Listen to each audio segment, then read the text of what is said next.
trazendo,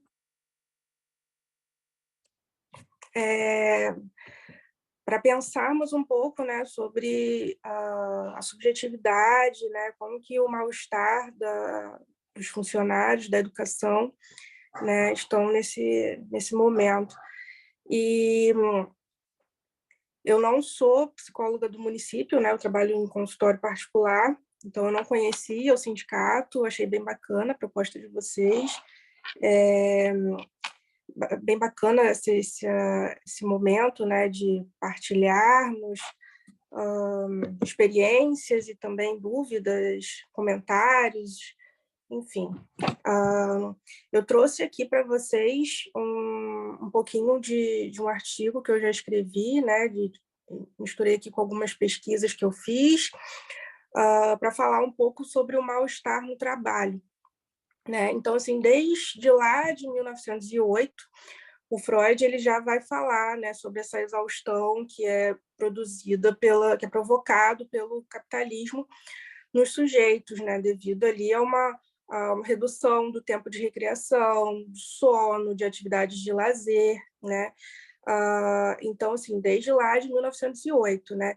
Já no texto Mal-Estar na Civilização, em 1930, ele vai falar que, embora, né, o trabalho e o coletivo, né, o social, sejam fontes de uma satisfação particular, né, e de ser o que categoriza o homem como um ser de identidade, né, diferentemente de um ser instintual, né, como os animais, né, que agem por instinto, e ele vai trazer que o trabalho, né, ele é pouco apreciado como uma via para a felicidade pelos seres humanos, né? Então ele vai considerar como amar e trabalhar um dos dois eixos principais e necessários à satisfação libidinal do sujeito na contemporaneidade. Então, as dificuldades, os impedimentos que vão se apresentar nessas atividades, elas vão contribuir para o sofrimento psíquico. Eu trouxe aqui para vocês um mito de Sísifo, do Albert Camus, de 1942, e ele vai trazer uma metáfora que eu achei bem bacana para ilustrar aqui, né, o esforço inútil e incessante, né, do sujeito diante de uma tarefa que nunca pode ser concluída. Então, Sísifo, ele seria o mestre da malícia, né? Que nesse mito, na história, ele engana os deuses em diversas ocasiões, o que desperta a ira de Zeus, que o condena por toda a eternidade a rolar uma grande pedra até o cume de uma montanha. Entretanto, toda vez que ele estava alcançando o topo, a pedra rola novamente abaixo até o ponto inicial, invalidando completamente o esforço, obrigando-o a repetir tudo novamente. Então, o Sísifo ele vai representar uma pessoa que está ali realizando uma tarefa laboral exaustiva ou passando por situações do trabalho, né, exaustivas que vão estar se repetindo, né? Então, ele vai trazer essa comparação com o mito de Sísifo. O Marx, em 1983, ele já traz que o trabalho é a categoria maior da condição humana, né, que vai definir o homem como espécie. E na concepção do Marx, o trabalho ele vai surgir do seu valor, no entanto, uma parte desse valor que não é paga. E ele vai falar que o proletário ele é um explorado, né? Então ele vai chamar de mais-valia a parte não paga que vai se apropriar pelo o capitalismo, né? Então o proletário dos meios de produção vai ser parte que vai engordar o capital. Então o explorado seria o trabalhador e não o consumidor, porque a extração de mais-valia não acontece no mercado, mas sim numa etapa anterior, que é na produção, porque vai estar se apropriando ali de parte das horas de trabalho desse operário. Eu trouxe aqui para vocês para falar um pouquinho, né, sobre o assédio moral, né, para tentar ilustrar alguns exemplos, algumas situações. Depois eu vou querer ouvir um pouquinho de vocês, se vocês conhecem ou já passaram por algumas experiências do tipo, né? Então, assim, vou conceituar primeiro, né? O assédio moral, ele é um fenômeno que ele é presente em muitos lugares de trabalho, né? Que ele vai causar causado pela deterioração das relações interpessoais e pelas disfunções organizacionais. Então, ele vai ser relacionado à cultura, né, e vai variar as formas de manifestações de país para país, né? Isso a Organização Mundial de Saúde que vai relatar. Então, esse termo, assédio moral, ele também pode ser visto como uma tradução de mobbing, que é o termo utilizado internacionalmente. Então, a Organização Mundial de Saúde vai trazer o assédio moral no ambiente de trabalho, né, como um comportamento repetido em relação a um determinado empregado ou a um grupo de empregados. E esse comportamento ele vai criar um risco para a saúde e para a segurança desse trabalhador. E pode-se entender como esse comportamento, né, ações de um indivíduo ou de um grupo. Então, esse sistema, né, pode ser utilizado como meio para humilhar, debilitar ou ameaçar o indivíduo. Esse assédio ele costuma ser um mau uso ou um abuso de autoridade até, né? E que uma situação que as vítimas podem ter dificuldade para se defender, né, devido ao medo de relatar, de serem demitidos ou de sofrerem algumas consequências. Então, alguns autores, né, trazem o assédio moral como um psicoterrorismo, né? Então, assim, seria uma forma de uma conduta abusiva até, né? Gestos, palavras, comportamentos, atitudes que vão atentar contra a dignidade ou a integridade psíquica ou física de uma pessoa. Então, esse fenômeno ele vai fazer parte da rotina de trabalho do indivíduo e vai degradar esse ambiente, né? Então, vou destacar aqui algumas formas de assédio moral e que podem ser, como exemplo, piadas, né, acerca de atributos físicos ou a respeito da religião, da orientação sexual daquela pessoa, né, isolar ou excluir aquela pessoa de grupos né, do ambiente de trabalho, intromissão na vida privada, ameaça de violência, humilhação, inferiorização e ridicularização. Então, assim, principalmente perante colegas ou superiores, né? A instigação desses colegas contra a vítima também, a divulgação de informações falsas, assédio sexual, entre outras. Então, assim, são tentativas de desestabilizar mesmo emocionalmente, profissionalmente esse sujeito, né? E faz com que essa pessoa vai perdendo gradativamente a sua autoconfiança e o interesse pelo seu trabalho. Então, o objetivo seria, né, de quem pratica o assédio moral, seria destruir a vítima por meio de uma vigilância acentuada e constante, né, que vai fazendo com que ela se isole do grupo familiar, de amigos. Alguns podem recorrer ao uso de drogas, de álcool, né, como uma válvula de escape até. Então, o assediador ele vai se livrar da vítima, né, que vai ser forçada a pedir demissão, né, ou que vai ser demitida também por uma certa insubordinação, né, por se posicionar. Então, o assédio moral ele pode trazer, consequentemente, danos à saúde mental do trabalhador, né? Então, é importante a gente falar sobre esse tema, né? Porque assim ele pode trazer estresse, depressão, síndrome de burnout, né? Entre outros, né? Que vão ser entendidos como uma lesão aos direitos fundamentais do trabalhador. E aí, só para ilustrar um pouquinho, eu vou trazer o que significa o burnout, né? A síndrome de burnout. Então, nas últimas décadas, né, veio surgindo esse novo fenômeno, que é o burnout, no campo de trabalho, e que estaria relacionado ao esgotamento profissional.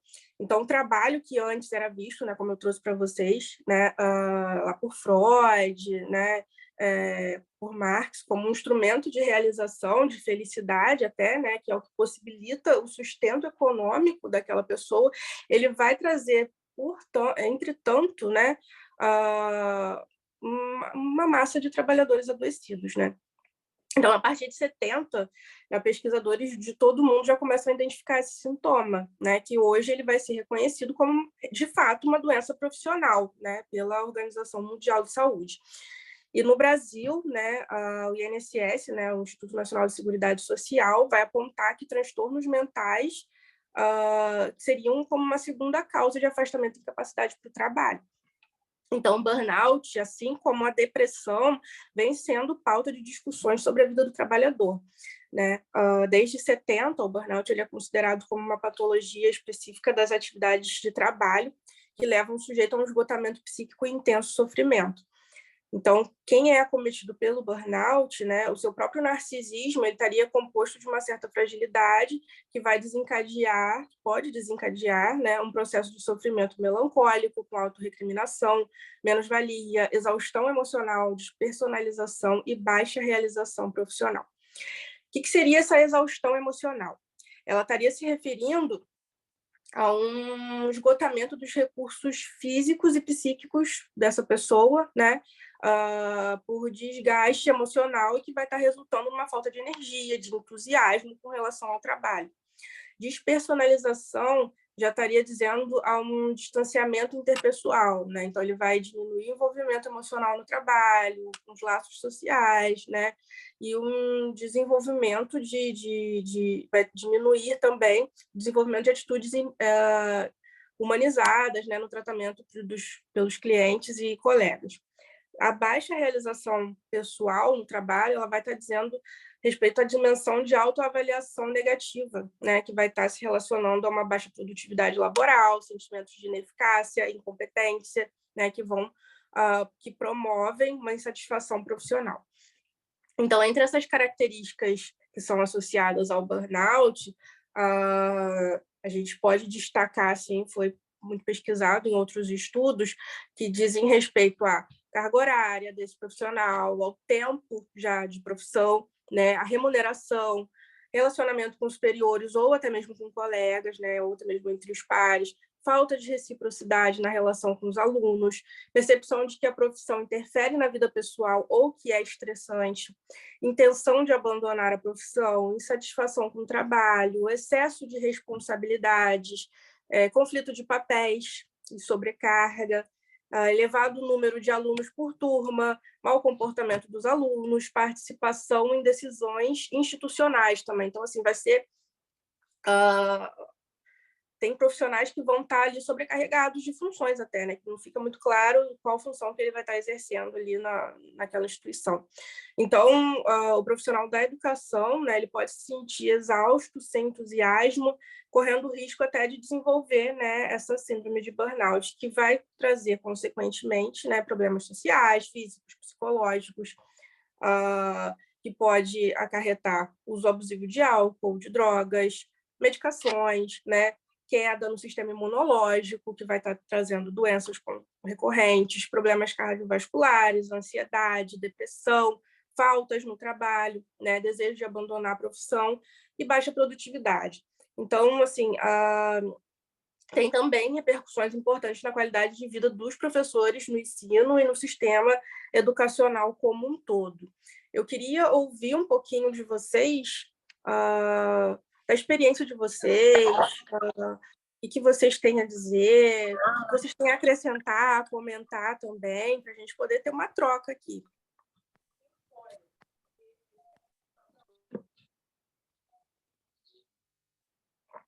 Então, doutor, olha só, faço a proposta que é a seguinte situação. As pessoas podem fazer cinco pessoas vão fazer 5 perguntas, ou então a questão do relato, né, que foi solicitado, né? Então, quem quiser fazer uma pergunta, a gente vai fazer a inscrição aqui, ou então quiser fazer o relato por ter vivenciado esse tipo de experiência que a doutora Daiane acabou de citar aí. Alguém para escrever? Oi, eu me inscrevi. Vai, Alexandre, pode falar.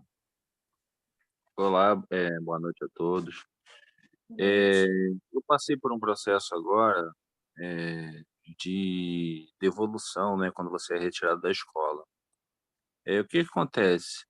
Dentro do meu processo foram criados pequenos motivos, né, para que eu fosse levado a sair da escola, né, e devolvido, né.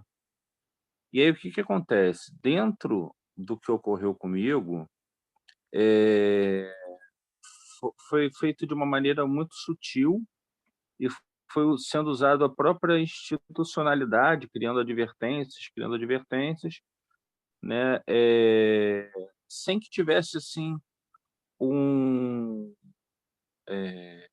alguma coisa mais característica, assim, alguma coisa mais grosseira, né. Pelo contrário, foi tudo feito com muita calma, né, não teve ninguém se exaltando. No entanto, no fin e a Secretaria da Educação acatou, eu não tive direito a contraditório, e no final isso me gerou, né, um mal-estar, uma depressão muito grande, exatamente por não ter, eh, uma chance de me defender, né.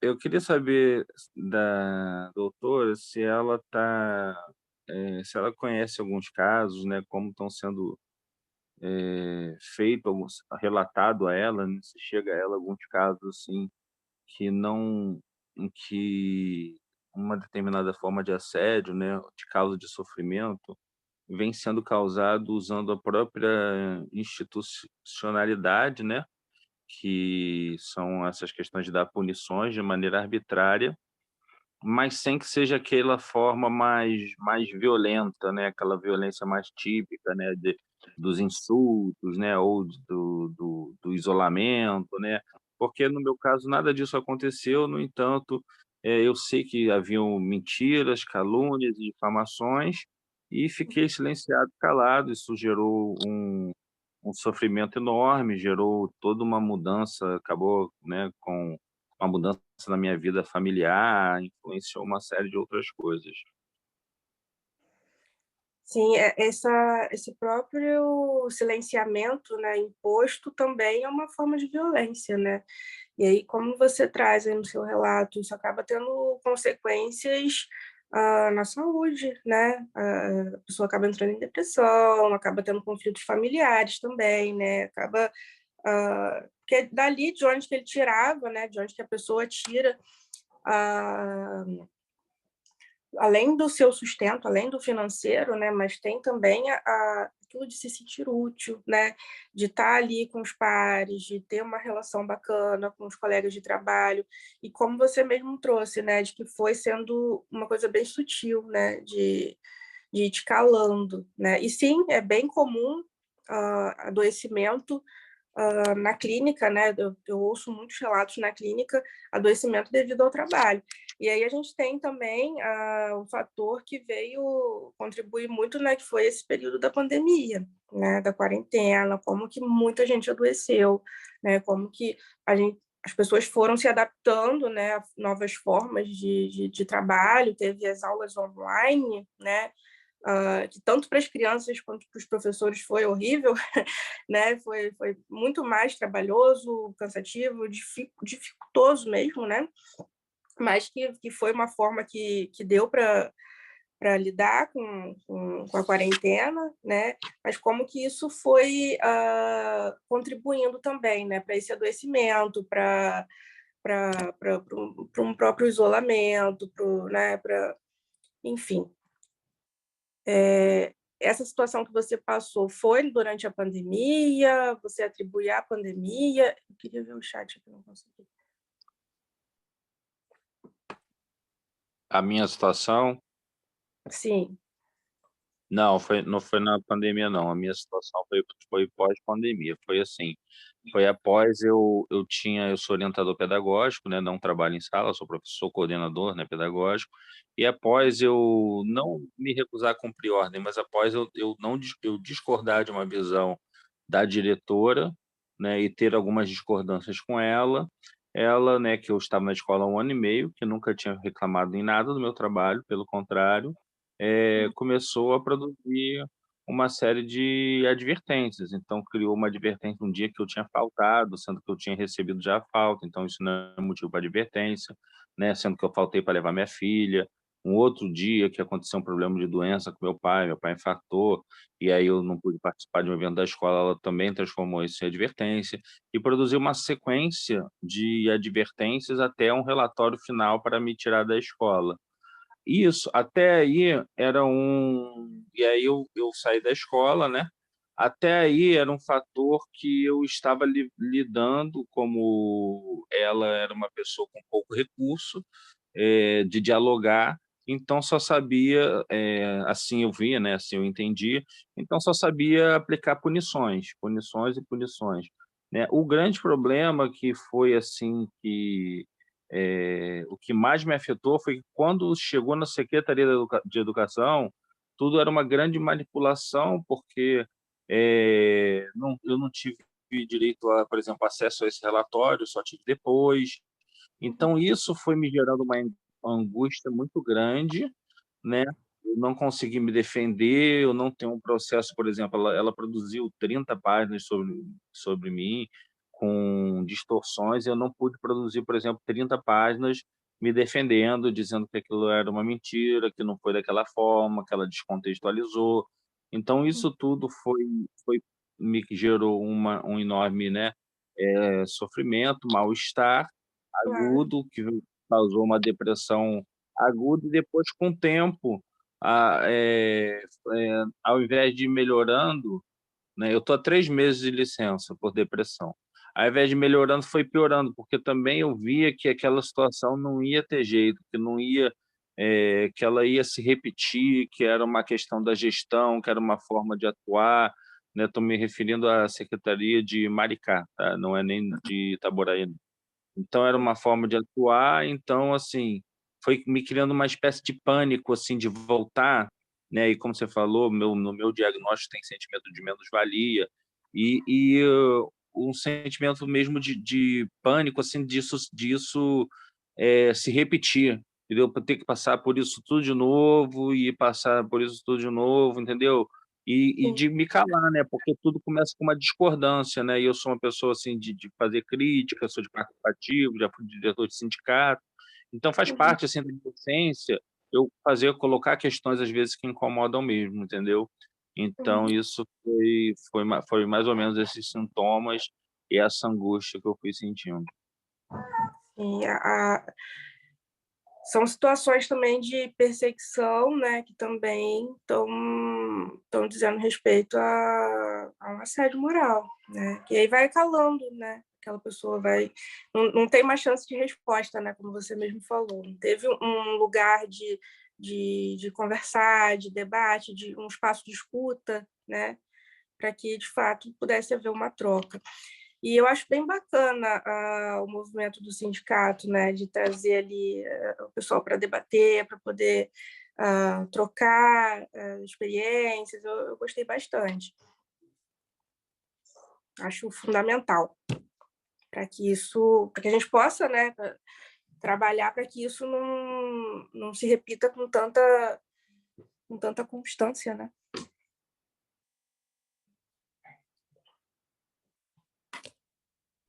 Então, mais alguém com alguma pergunta para fazer à doutora? Ou quer fazer um relato sobre o assédio moral ou Setembro Amarelo?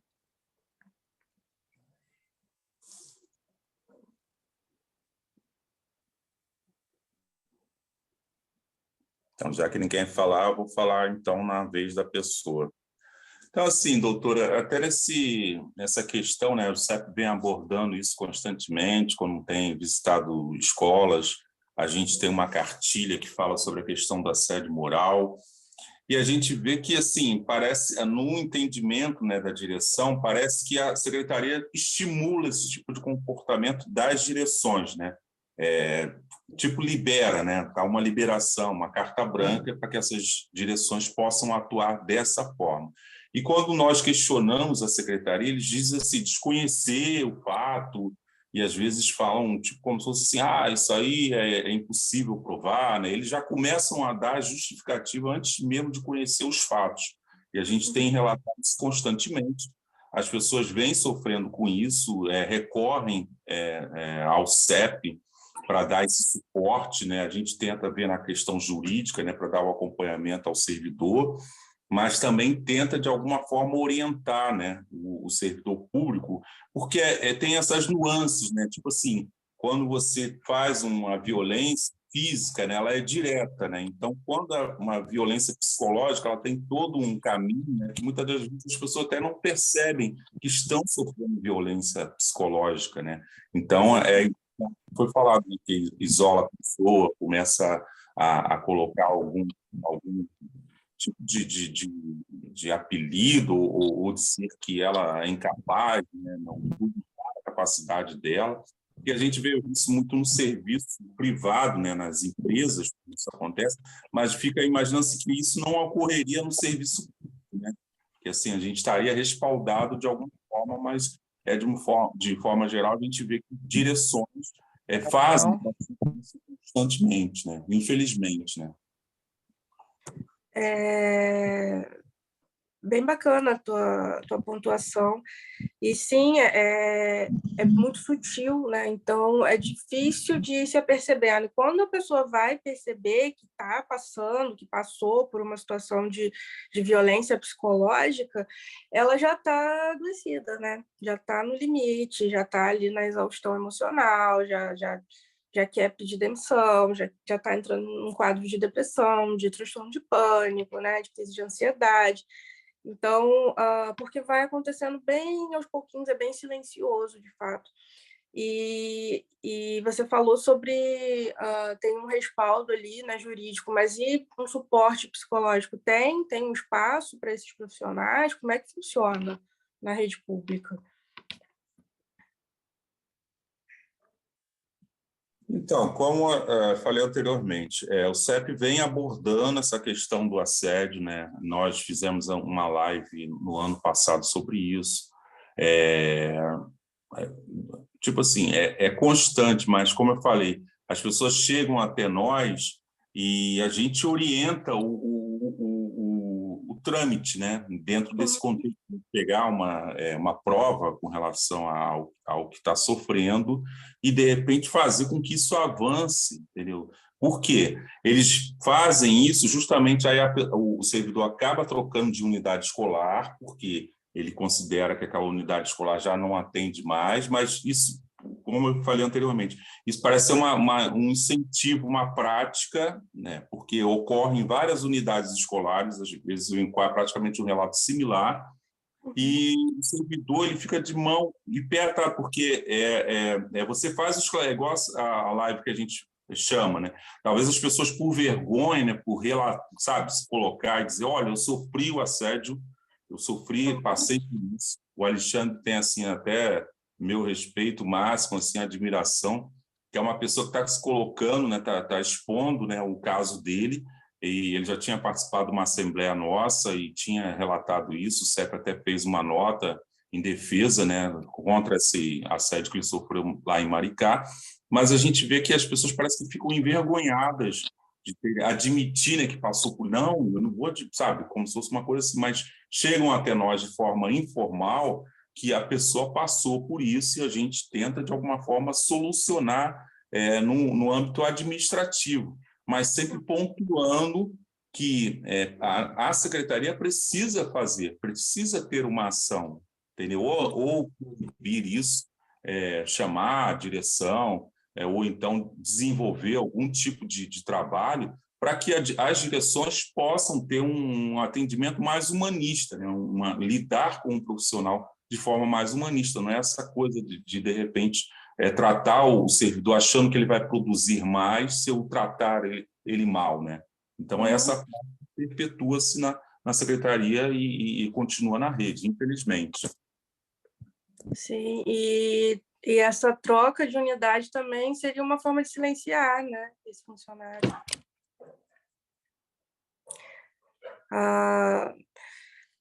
É bem interessante que como até o colega falou, né, quando tenta se posicionar, né, quando o funcionário coloca ali sua opinião, suas críticas, né, com relação ao sistema e tal, como que tem uma tentativa de silenciar. Sobre essa lei, eu acho, né, que ainda não está, né, ainda não estão colocando nas escolas, né, está bem recente, mas porque até então a psicologia está presente, vai ser um encaminhamento, né, que o profissional vai ter, ou que a criança ou adolescente vai ter para poder buscar ali um serviço que está ou no ambulatório, né, que está ali na saúde mental do município, mas que o psicólogo não está inserido ali dentro da escola, de fato, né, e nem o assistente social. Mas seria muito importante, né, acho que faria uma diferença enorme, porque a gente vê que não são só conflitos relacionados aos estudantes, né? Só com relação às crianças, mas a esses profissionais, né? E como que isso se fosse trabalhado ali, né? Tivesse ali um espaço de escuta, um local para debate, para discussão, né?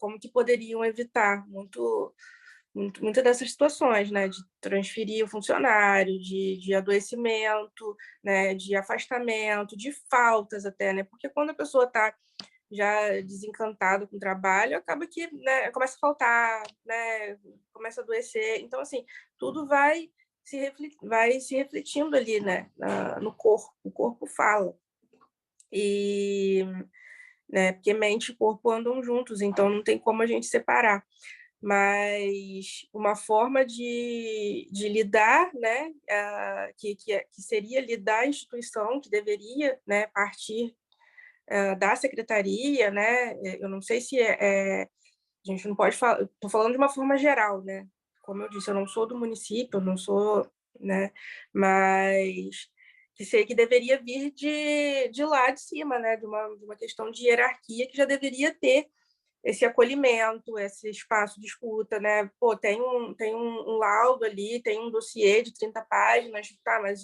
esse profissional, o que foi escutado dele, né? O que ele fala sobre isso, né? Só é ouvido um lado, né, da história. Isso acaba fazendo, né, com que os outros profissionais que veem, né, acabam se desestimulando de tomar uma atitude, de se posicionar, e até como você falou, né, acabam falando informalmente, né, acabam falando ali, né, como colega, como uma troca, isso quando fala também, né, porque como o sujeito está naquela posição de vulnerabilidade, né, ele acaba se sentindo, sim, envergonhado, né, com medo, acha que não vão dar bola, que não vão, né? Porque já na instituição já não dão ouvido, não dão um espaço de escuta, né? Enfim, acaba se anulando, né? E, consequentemente, se adoecendo.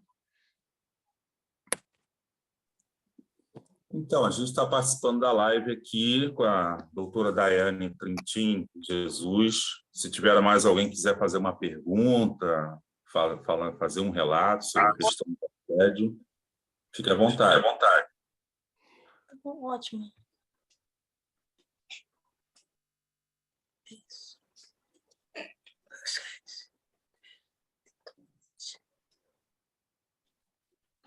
Fazer uma pergunta. Pergunta é mais que uma colocação, né?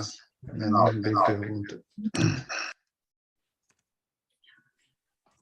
Então, pelo que eu acompanho, né, nesse tempo de 7, 8 anos de magistério na escola, que a situação realmente de assédio moral e alguma coisa que é falada por profissional de educação realmente constrange, né?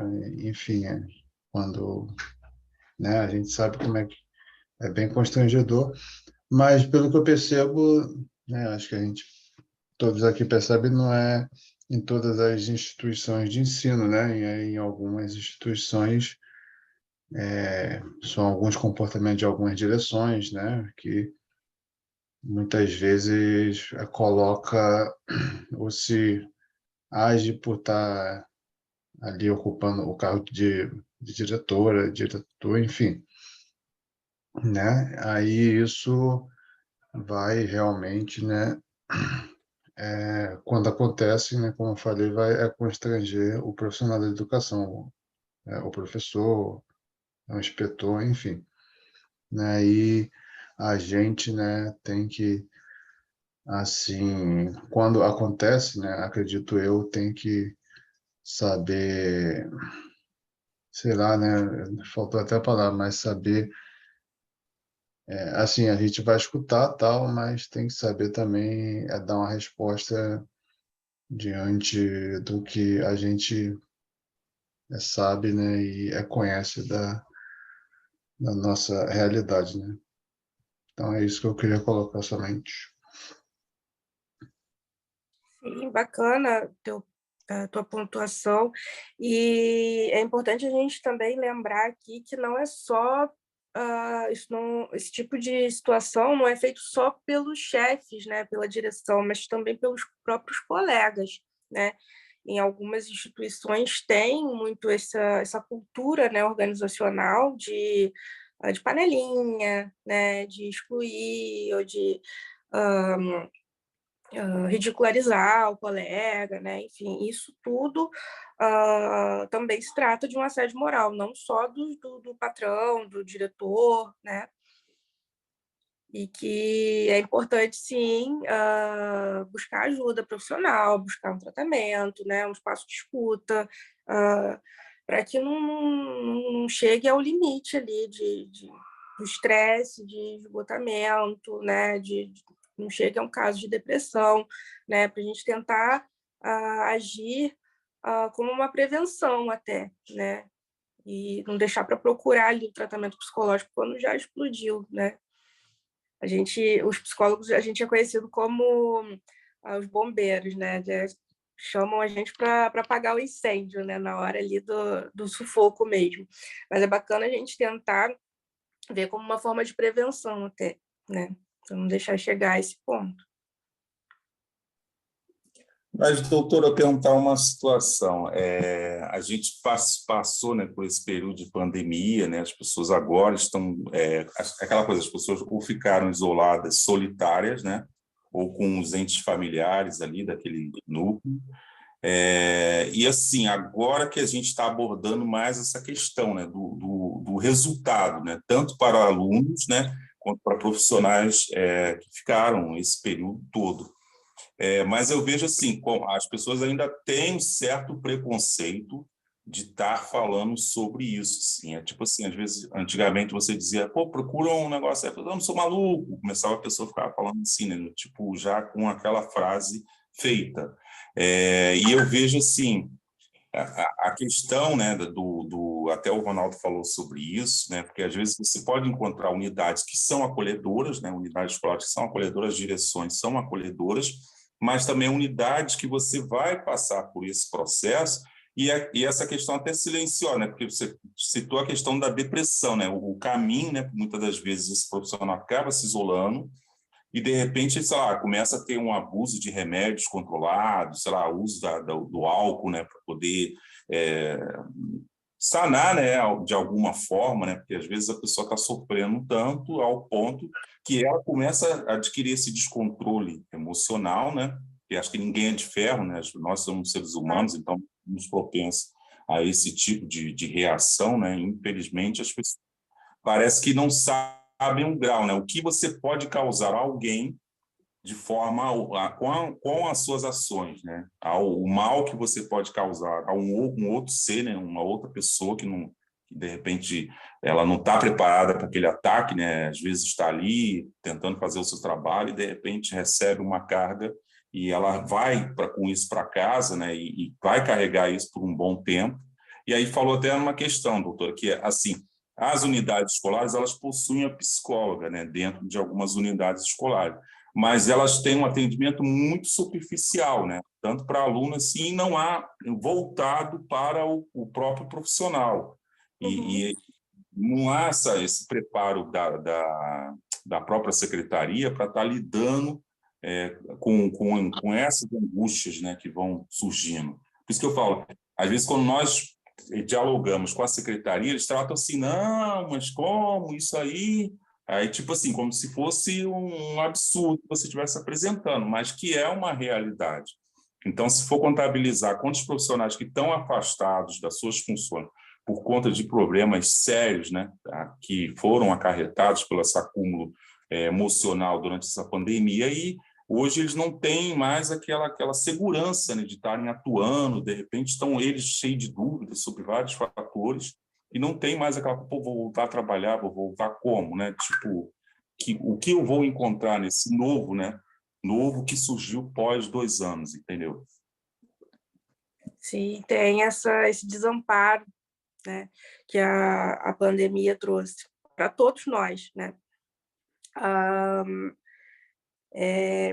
Sim, tem essa visão ainda, né? Infelizmente ainda tem essa visão, esse preconceito, esse tabu, né? De que psicólogo, psiquiatra é para maluco, né? Nossa, mas é só em casos muito graves. Não, né? A gente tem que buscar como forma de prevenção também, né? Principalmente. E como você falou, somos seres humanos, lidamos com angústia, com sofrimento, com estresse do dia a dia, né? Não só no trabalho, em casa, ou de casa, que acaba refletindo no trabalho, né? Enfim, do trabalho que reflete em casa, né? Que a gente precisa trabalhar, assim, essas questões. E é bem importante a gente tentar trazer, né, essas informações para que as pessoas saibam sobre o nosso serviço, né? Sobre o que a gente faz, né? E que acabem e que possam buscar, né, tratamento. A gente viu que teve muito aumento ali no período de quarentena, né, de pandemia, de consultas online, né? Muitas pessoas acabaram buscando por causa desse isolamento, né, de como que isso refletiu, muitas crises de pânico, houve muitos casos de como ficou todo mundo trancado dentro de casa, né, aumentou muito casos de violência doméstica, né? Então, assim, ficou tudo muito à flor da pele com o isolamento social. E acabou ajudando, de uma certa forma, para que as pessoas tivessem ali um certo conhecimento através das lives, né? Instagram, teve muito ali, muita informação, né? Isso é bem bacana. E é importante que isso continue, né? Nesse período pós-pandemia. E é como você falou, sim, dá essa sensação de desamparo, né? E aí? Como é que eu vou fazer? Como é que eu vou voltar? Né? O profissional está afastado, como é que eu vou voltar? Será que eu vou passar por isso de novo? Né? Tem que ter um suporte, né? É bem importante que tenha. E, como você mencionou, dos psicólogos nas instituições, eles vão, né, cuidar ali da situação, né? Mas o acompanhamento do caso a caso, de cada um, daquela singularidade, vai ser feito por um psicólogo clínico, né? Vai ser feito num consultório, num ambulatório de saúde mental, né? Que tenha no município, enfim. Mas é isso aí, a gente está no caminho, né? Alguém tem mais uma pergunta para fazer para a doutora? Ou uma intervenção?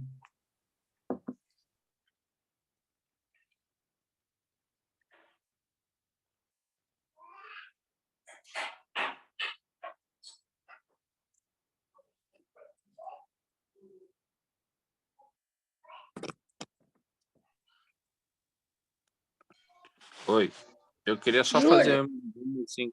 Não, alguém falou junto? Então, Eu.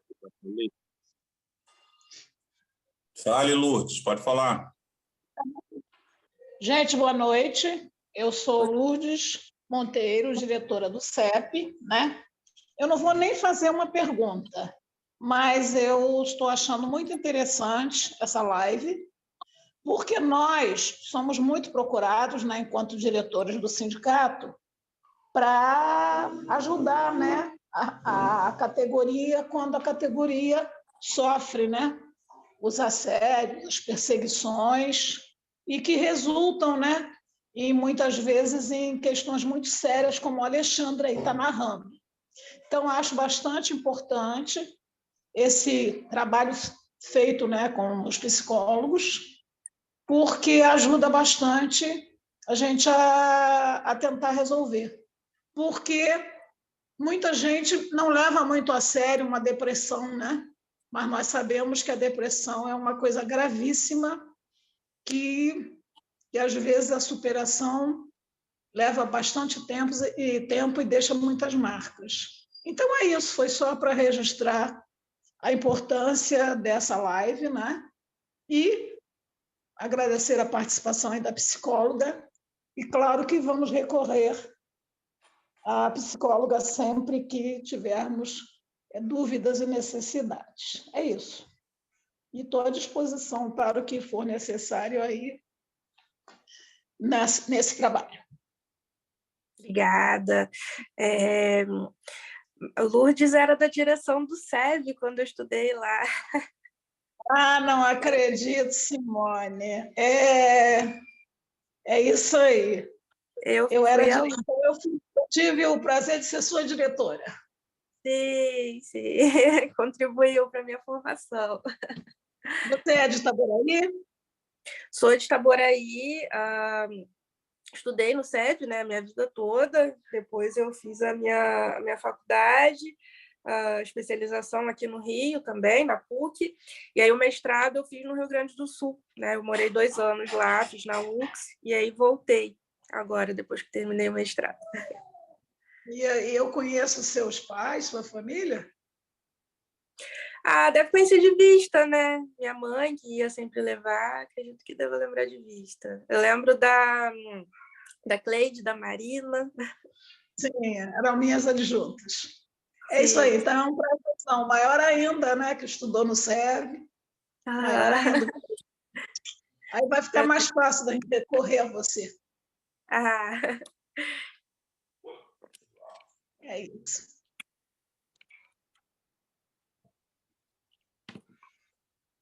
Fala, Alexandre. Você queria falar alguma coisa, Alexandre? Não, só queria dar destaque uma parte que a doutora colocou, que era sobre essa questão mesmo, que eu achei importante, de ser uma questão cíclica, né? Que ela falou uma hora que gera uma coisa que vai gerando a outra, gera desmotivação, a desmotivação vai gerando um trabalho ruim, uma falta, a pessoa faltosa, e isso daí não foi exatamente o que aconteceu comigo, mas eu já presenciei também muito com irritabilidade, né? A pessoa perdendo a capacidade de ser escutada, perdendo a capacidade de falar, perdendo a capacidade de ter um espaço de gestão democrática, né? Vai gerando uma irritabilidade e a pessoa começa a ser estigmatizada, né? Pelos próprios pares e além do gestor, né? Então, eu acho também que queria só fazer um comentário dando destaque como que esses processos cíclicos, eles tendem a virar uma bola de neve. Exatamente, bem pertinente o seu comentário, é isso aí, né? E vai começando bem aos pouquinhos, o sujeito não vai se apercebendo, né? Quando vê, já tá no auge. Deixa eu falar uma coisinha. Estão me ouvindo? Sim. O Alexandre falou no início, ele é dirigente sindical do CEP? Oi, Lourdes, eu fui do Costa Litorânea. Ah, tá, porque eu estou te reconhecendo. Sobre os quadrinhos, lá na Assembleia, falamos há pouco tempo. Certo. A questão da gestão na escola, da direção, né? Eu fui diretora do SEV, diretora eleita por 3 mandatos não seguidos, intercalados, né? Até porque eu sou contra mandatos longos, né? Diretos, né? Que nem sempre são muito saudáveis. E isso é uma defesa nossa do CEP, né? Mas muitas vezes os diretores são eleitos e não tem muito preparo, né? Porque não é mole não dirigir escola, embora que eu aconselho, eu acho que todo mundo deve ver essa experiência. Mas a gestão democrática, ela não é apenas a questão da eleição de diretores, né? Mas os diretores muitas vezes assumem e erram por falta de experiência, e depois que assumem também tem muita dificuldade em tentar ver que você não tem como você dirigir uma escola, que você lida com toda a comunidade escolar, se você não tem capacidade de conversar, de discutir, de ver aonde que errou, de ver onde que vai ajudar, de ver aonde que... Enfim. E muitas vezes, né, os prejuízos que trazem. E muitas vezes os próprios diretores passam também por situações muito sérias, muito graves, né, que afetam também, né? Mas então é isso. Eu, inclusive, a gente precisa recuperar essa discussão da gestão democrática, né, na rede estadual, que dá para ter eleição, nas redes municipais, começar a fazer uma discussão mais profunda, porque, inclusive, para evitarmos problemas que levem a trazer transtornos para a categoria, né? É isso. Sim, é bem bacana isso que você falou, Lourdes, de que é importante também olhar o lado do gestor, né? Porque costuma ter um afastamento ali dos colegas de trabalho quando aquele ocupa uma posição, né, de chefe, de diretor, e acaba acarretando um isolamento, né? Até mesmo do gestor, do chefe, né? E que pode também vir a adoecer, né? Não é só olhar o lado do funcionário, mas também, né, do gestor. Porque você, quando assume a direção da escola, você passa a ser o diretor. É tipo governo. Você passa a ser o diretor. A categoria, muitas vezes, começa a ver você de uma forma diferente. E às vezes, também encarando, né, a própria gestão de uma forma não tão assim... Vou usar o termo profissional, né? Talvez não seja o termo melhor nesse momento. E eu, na direção, aprendi muito, né? Aprendi muito a lidar com isso. De ter que chamar, de repente, o companheiro a companheira de trabalho, que fez campanha arduamente para a gente, aquela coisa toda, né? Para a gente no conjunto, né? Porque a gente não assume a direção sozinhos. E depois você tem que chamar para conversar. E, de repente, ele virar para você ou ela, mas só sou eu e os outros. Aí a gente tem que levar a falar. Quando chega e bota Deus no meio, que aí você tem que dizer que a questão é profissional, né? E você se colocar e conseguir sair dali sem que esse profissional não saia aborrecido, chateado, e às vezes até seu inimigo, não é fácil, não. Mas aí depois as coisas vão indo, né? As coisas vão indo. Eu já fui procurada para ajudar profissionais da educação aí em Itaboraí, de quem eu tinha sido diretor e que tinha colocado à disposição do núcleo.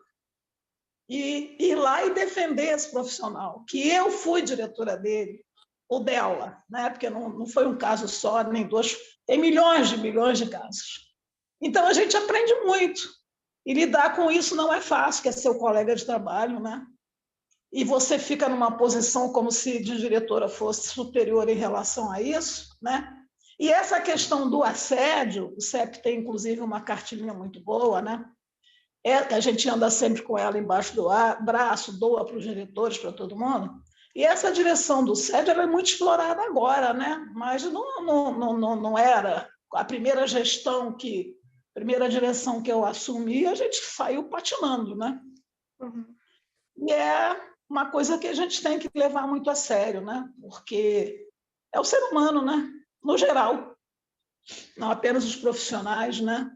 Os alunos, os pais. Quando entram os pais, aí a coisa fica pior ainda, fica mais difícil, porque cada pai acha que seu filho não fez nada daquilo. Então é isso. Vamos começar a discutir direção de escola, a gente não vai sair daqui hoje, não. Hein?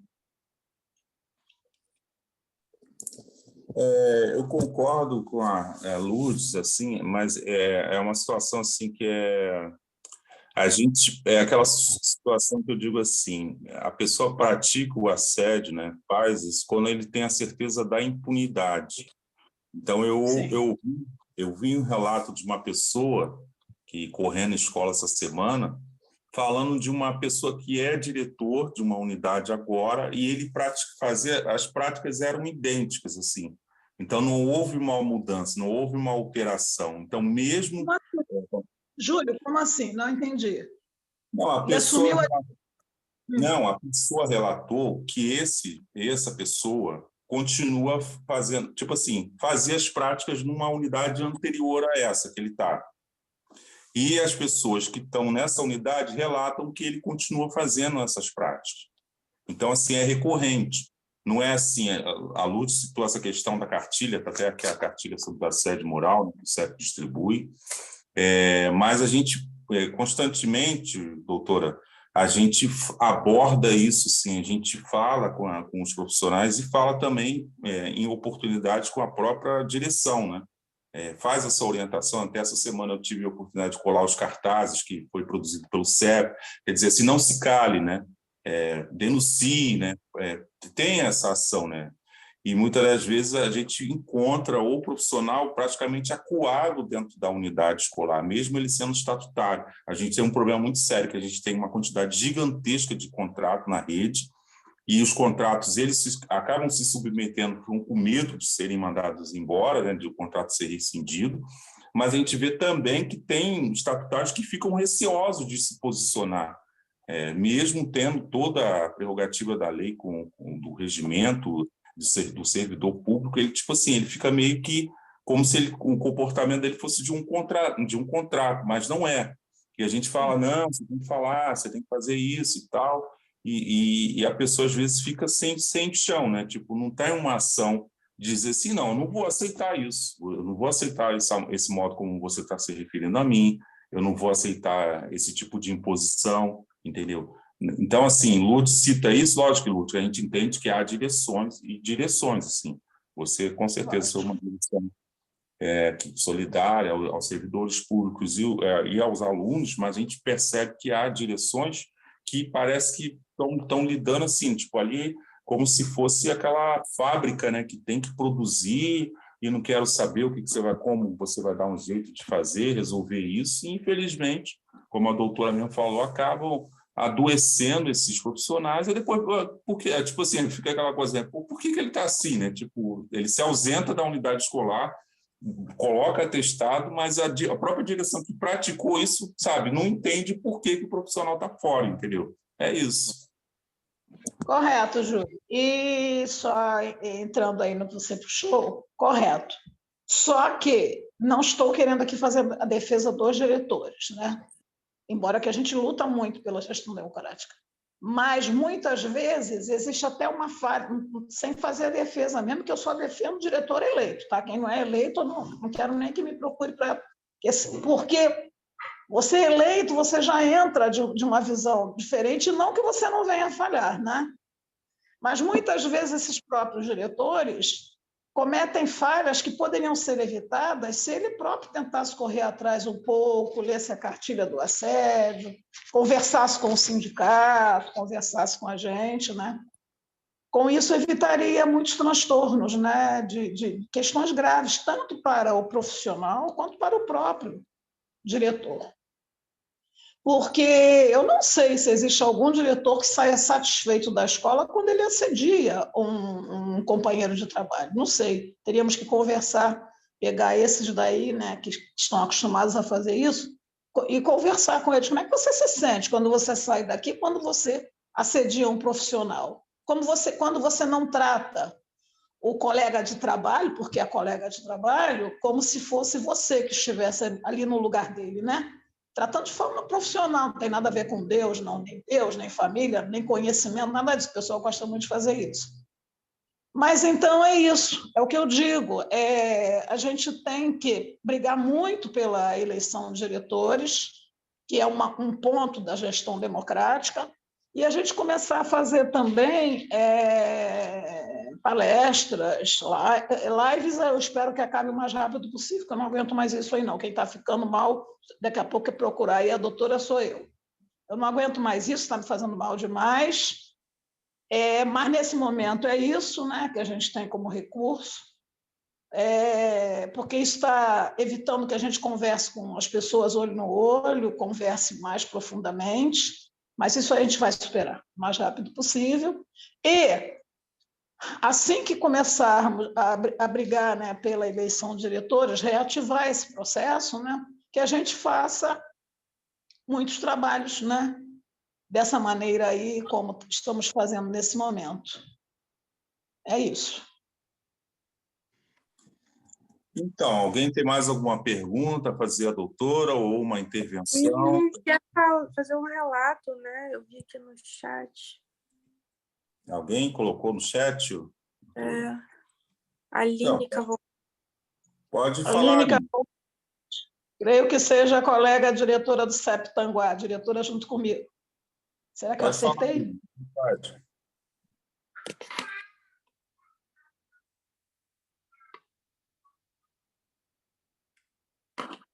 Não está conseguindo abrir.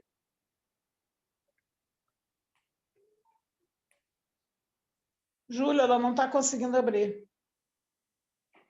O Júlio fechou meu microfone. Júlio, a Aline não está conseguindo entrar, abrir.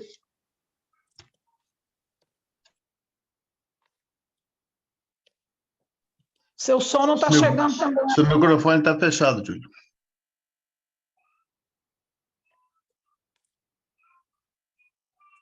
Então, Aline, está aparecendo aqui, mas eu não... Você tem que tentar ver se consegue abrir o seu microfone.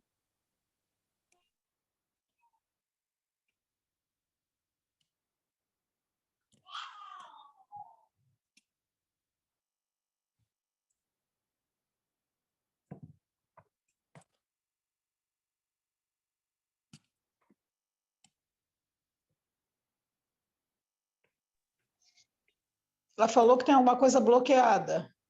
Está bloqueado pelo anfitrião.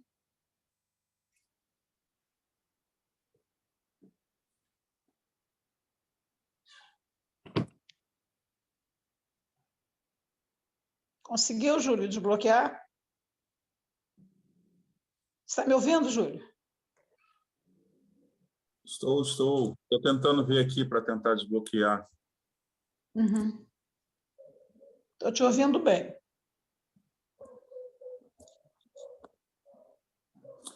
Hein, Aline, faz o seguinte, sai e tenta entrar novamente para ver se há esse desbloqueio, porque aqui está aparecendo, eu não consigo desbloquear.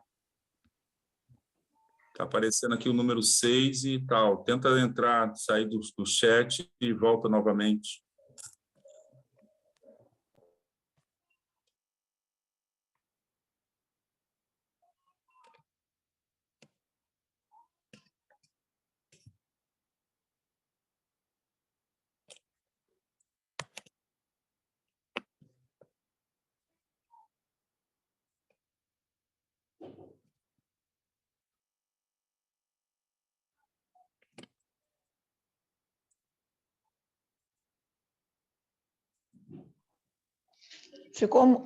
Tem outra pessoa para ir falando, enquanto a Aline vai tentando entrar novamente?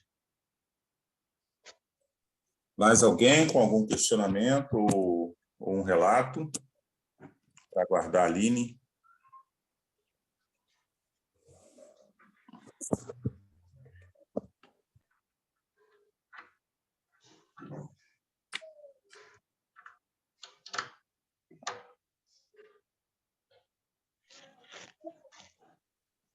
Eu quero falar, se for possível. Agora tá legal. Fica à vontade. Boa noite. Vocês estão me ouvindo? Sim. Agora Agora o sim. som tá Minha legal. internet está muito ruim, aí eu não vou abrir a câmera não, tá? Então, na verdade, eu não tenho nenhuma pergunta para a Daiana, mas eu queria fazer um breve relato que, de repente, pode ajudar alguém que esteja aqui com a gente, né? Em 2008, eu tive uma crise depressiva. Na época, eu estava passando por uma situação muito difícil, né? Até de separação, enfim. Foi bem complicado mesmo, foi uma época da minha vida bem complicada. E aí, em 2017, eu voltei a ter uma crise depressiva também, porque eu tive um aluno que me agrediu em sala de aula. Ele tinha TOD e ele chegou a me dar soco, me bater mesmo, né? E aí eu já não estava bem, né? Uma época também que eu não estava legal. E quem tem depressão, né, sabe que a gente tem que estar sempre de olho aí na nossa saúde mental, porque não tem cura, né? Na verdade, é tratamento, não tem jeito. E aí acabou desencadeando numa nova crise depressiva na época, né? Quase 10 anos aí depois. Pois bem, em 2020, eu tive uma perda complicada, e antes que eu acabasse evoluindo para a nova crise depressiva, né, eu resolvi procurar ajuda. Só que... Vocês estão me ouvindo bem, gente? Sim. Sim, sim. Tá, beleza. E aí eu resolvi procurar ajuda, né? Porque os outros 2 eventos, na época, eu só procurei psiquiatras e não uma terapia. E aí, em 2020, quando eu tive essa perda, eu resolvi procurar um tratamento terapêutico. E aí, na época, eu recorri a alguns psicólogos, mas o custo era muito elevado para mim, né? E a gente sabe, a gente não ganha, né? Muito, então eu não tinha como fazer esse tratamento no particular. E aí eu procurei o Itaprev e eu não sabia disso na época, né? O Itaprev você tem direito a 30 consultas anuais no psicólogo. Então, em 2021, eu acabei tendo uma nova perda, mas aí, por já ter iniciado o tratamento, né, e por já estar fazendo terapia, eu, graças a Deus, não entrei numa nova crise depressiva, né? Hoje eu continuo fazendo terapia. E esse meu relato aqui é no intuito de ajudar. De repente, tem algum companheiro que esteja assistindo essa live e que também não tem recursos para procurar um tratamento particular, né? Que às vezes não é tão caro assim, mas diante dos nossos compromissos financeiros fica difícil. Então, para de repente, se tiver lá o Itaprev, tá? Porque tem esse serviço que eu até então não sabia, né? E nós temos 30, se eu não me engano, 30 sessões anuais. E é isso, hoje eu faço terapia, graças a Deus está tudo bem, né? É lógico que toda semana assim, a gente acaba passando por eventos difíceis, e aí o tratamento ajuda a encarar uma semana difícil, um evento complicado. E é isso, eu queria só deixar esse meu relato aqui para, de repente, ajudar alguém, tá bom? Obrigada, gente. Obrigado, Aline. Flávia, está na sala, Flávia? Estou sim, vou abrir um pouquinho. Então, eu estou ouvindo, né? Eu acho que Itaboraí tem muitas questões, assim, né? Eu não me vejo ainda nessa questão de assédio moral e tudo, porque eu tenho respondido mesmo. Mas eu percebo que isso acontece, entendeu? E acontece com colegas, eu fico muito afetada de perceber isso, entendeu? Me afeta mesmo, ninguém precisa fazer algo diretamente comigo para me afetar. Se eu perceber que está acontecendo com alguém, isso me afeta. E essa prática tem acontecido constantemente em Itaboraí, né? Eu respondo em Itaboraí porque eu trabalho em 2 escolas, eu não tenho que reclamar da minha escola nesse turno que eu estou trabalhando, né? Mas no turno da tarde eu percebo como isso tem acontecido. Por exemplo, a gente tem direito ao terço de planejamento, uma conquista de luta, que alguns professores chegaram a ter, eu não tive em momento nenhum, que não chegou ainda, e a gente recebe um ofício da rede municipal, que no ofício diz que o professor, que vai chegar, professor, que isso, né, eles estão viabilizando isso assim, em fevereiro, né, se eu estiver errada, mas vamos dizer que é março, não lembro muito bem o mês, mas no início do ano, nós estamos em quase outubro, né, e até agora a gente não viu a gente ter esse direito do professor na sala de aula mesmo, professor de planejamento. Eu não tenho. E aí, só que, assim, o salário, as coisas que a gente vai se afetando, né? Nosso salário é muitos anos, trabalhando na rede, 17 anos, nosso salário não aumenta, assim, né? Está muito defasado, a ponto de que a gente não consegue mais pagar as contas com o nosso salário. Bom, eu não consigo mais pagar as contas que eu sempre paguei. Estou falando de outras contas, né? E isso vai afetando muito mesmo, acho que a saúde mental. Isso eu estou vendo, eu não estou ainda no problema geral, mas estou vendo que a pouco eu vou ter que procurar por conta disso mesmo. Você vê que você tem que fazer manobras o tempo todo e você não paga mais suas contas, tendo 2 empregos no município, né? Que eu escolhi, né? Eu sempre falei isso, que eu escolhi aqui. Eu tive a opção de ficar em outros lugares, eu escolhi ficar aqui, é um lugar que eu gosto de trabalhar, né? Eu gosto do trabalho que eu faço, gosto de como eu trabalho, com quem eu trabalho, procuro trabalhar com pessoas que eu gosto também, né? Porque a gente pode se afastar das pessoas que nos fazem mal, dentro do possível. Mas a gente vai vendo isso. E aí, a gente conseguiu, nessa questão do planejamento que a gente não tem, um dia a gente saiu, o horário de saída do turno da tarde, 5 horas da tarde. E, de vez em quando, surge uma reuniãozinha para se fazer a partir de 5 horas, desse horário de 5 horas. Né? Surgiram, já fiz algumas denúncias assim ao CEP, né? E até falei que na próxima vez eu não vou ficar, eu não preciso ficar, porque não é o nosso horário. E surge assim, na primeira vez eu falei meio que brincando mesmo, sabe? 5 horas, que a reunião vai começar às 5 horas, então depois eu vou querer o desconto desse horário. E aí eu vejo que a questão do assédio moral foi aí, né? Porque aí eu fui para a reunião, era o primeiro dia, nessa reuniãozinha aí. E aí, quando chegou na reunião, a diretora foi, que não estava assim, a princípio eu não tinha nem visto ela. Ela citou isso, claro que ela sabia de quem se referia, quem tinha falado, mas eu tenho ficado uma pessoa assim, não tenho levado desaforo para casa, não. De repente, até por isso que eu tenho sobrevivido. Porque aí surgiu isso, ela não poderia falar comigo ali, por quê? Não pode ficar até 5 horas? Fui falar que o horário da rede é 5h30 da tarde. Não é 5h30 mais. A gente tem direito, a gente não tem um planejamento, a gente não tem esse direito cumprido, porque quem tinha até, né, por conta do salário que eu estava falando, desistiu, foi saindo, eles pegaram essas pessoas do planejamento, as pessoas que eram de planejamento, e colocaram em sala de aula. Então, quem tinha planejamento não tem mais. Só tem 2 professoras que têm, mas também não funciona também, né? E aí, ela aproveitou e perguntou, falou,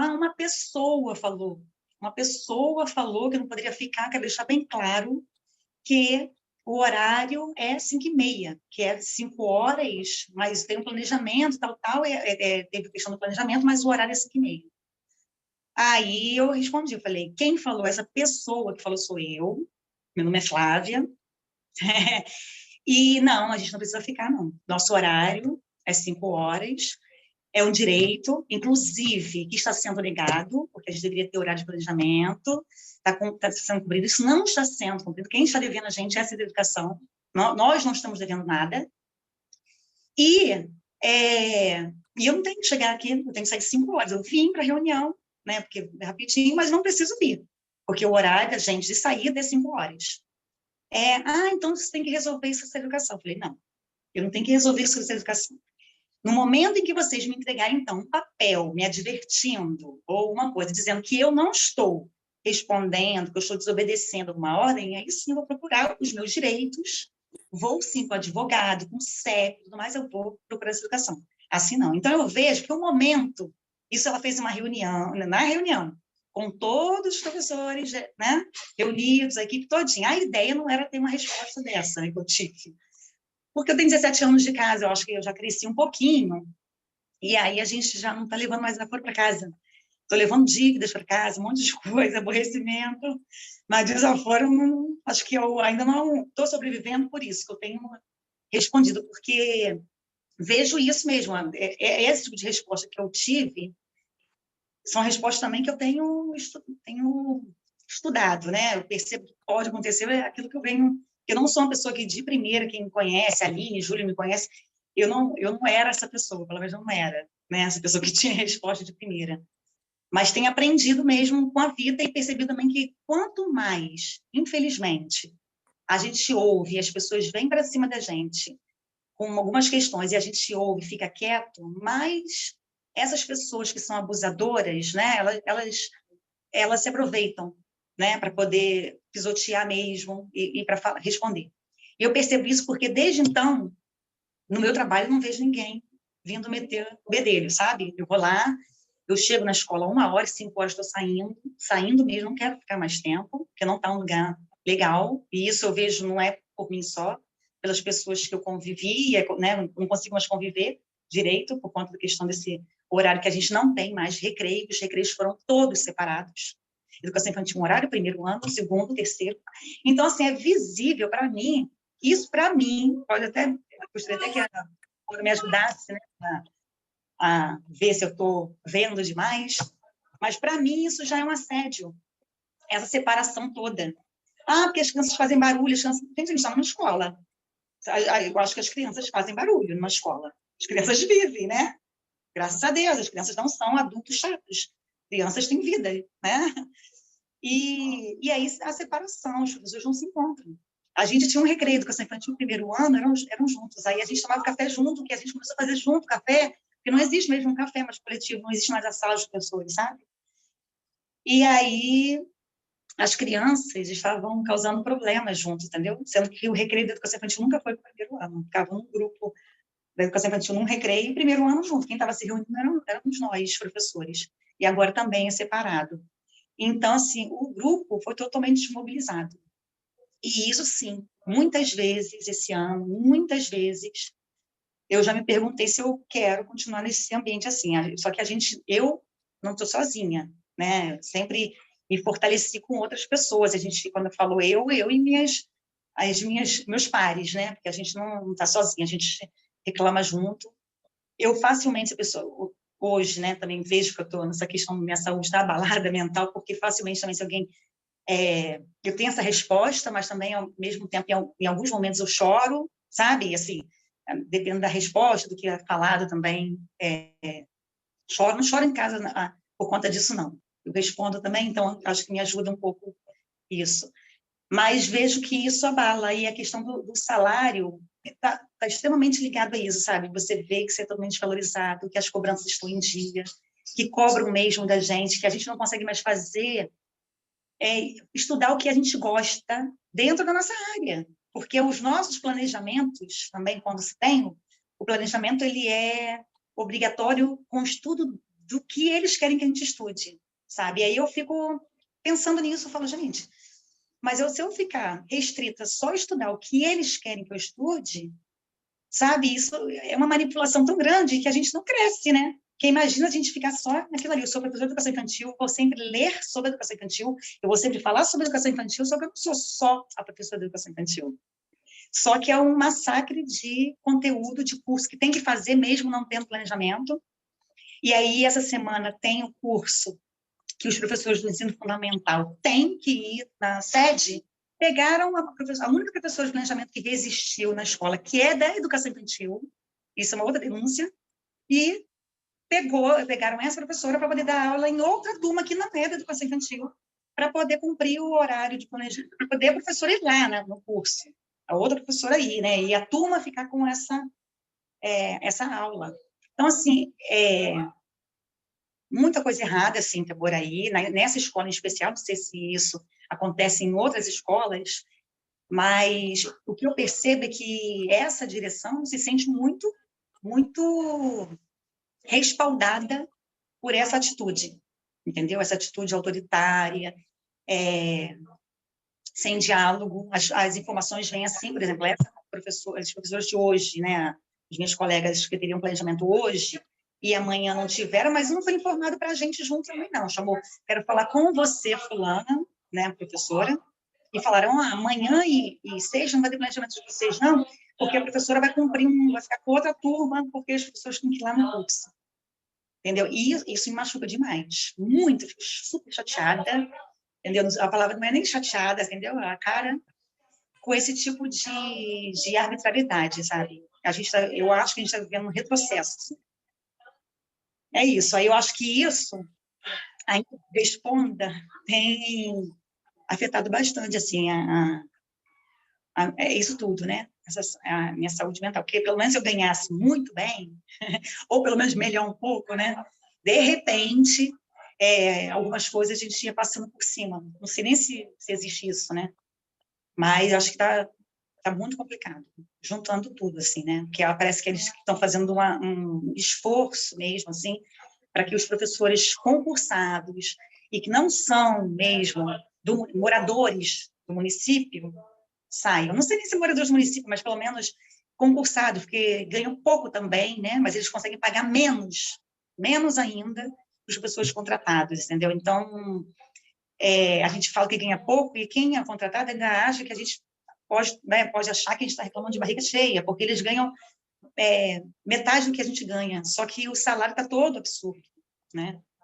E aí a gente também pensa em 17 anos para ganhar o dobro, né? Não é um ano seguinte, não é estudar, né? Tudo isso. Então, enfim, falei a beça. Obrigado, Flávia. Aí a doutora, quiser comentar, doutora, sobre essas duas intervenções, tanto da Aline quanto da Flávia. Eu não vou poder me estender muito, tá? Por conta do horário, mas com relação aos atendimentos, bacana que ela disponibilizou, né? Itapred, né?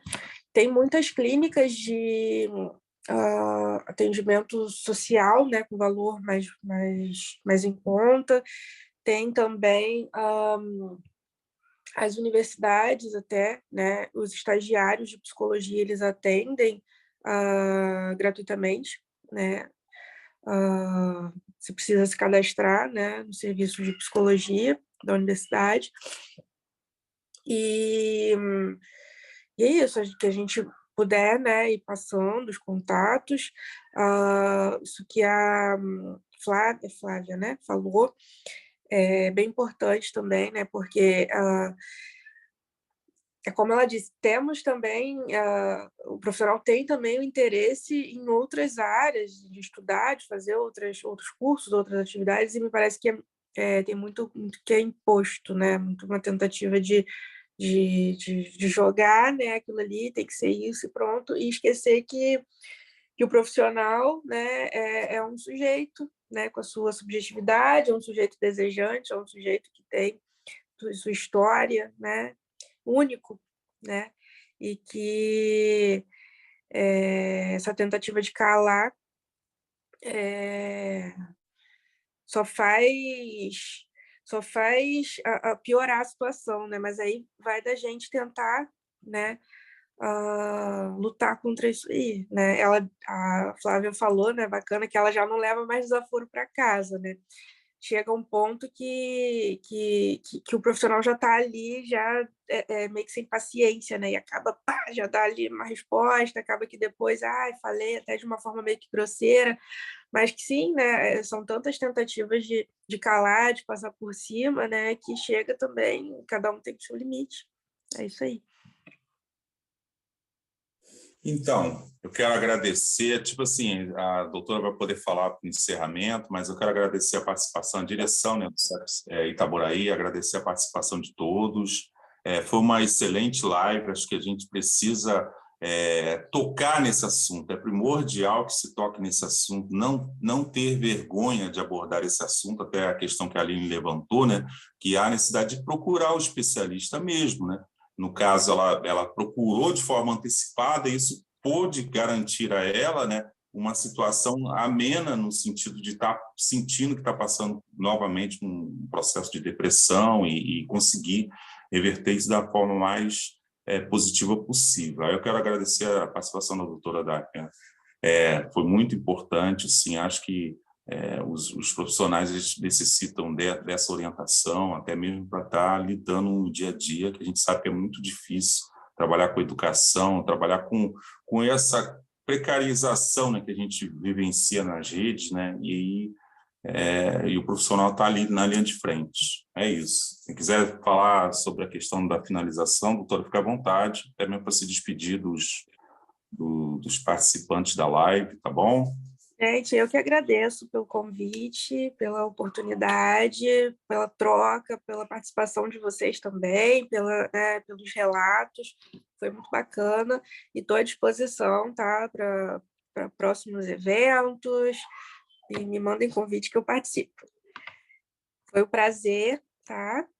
E estamos aí, vamos trocando, isso é bem bacana, isso é bem importante. Tá bom, uma boa noite a todos. Até a próxima live aí que a gente puder organizar para a participação dos servidores públicos municipais, tá bom? Tchau, Boa tchau. noite aí, obrigado. Tchau, tchau.